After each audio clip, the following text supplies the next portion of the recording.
ঘরেতেই থাকবো, তোমরা শুধু আমাকে ওই লোকটার হাত থেকে বাঁচাও। এটা হয় না রোশনাই, ওর সঙ্গে লড়াই করে আমরা পারবো না। ওর হাতে অনেক ক্ষমতা, ওর ক্ষমতার কাছে সবাই তটস্থ হয়ে থাকে, ওর ক্ষমতার কাছে সবাই হাত জোড় করে থাকে। এবার নিন, বর কনেকে সিঁদুরটা পরিয়ে দিন।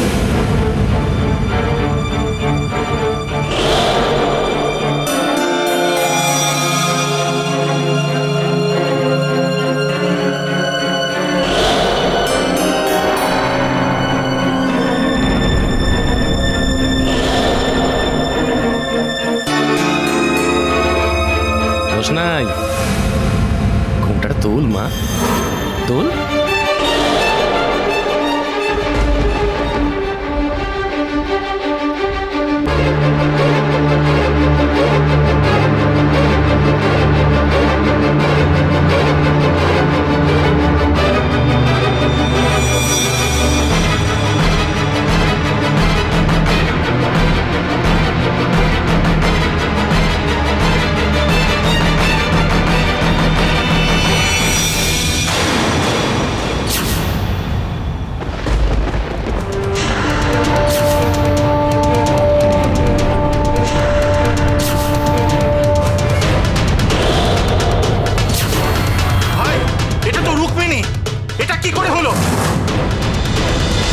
রাজীব, তুই আমাকে আমার বাড়িতে নিয়ে চল প্লিজ।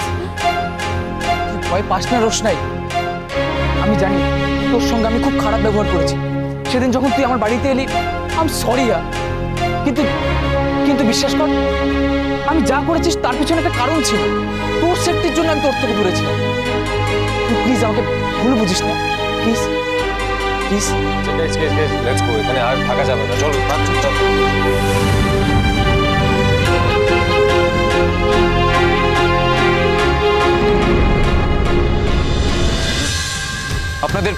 আপনাদের ভরসাতেই ও রোশনাই এখানে এসেছে।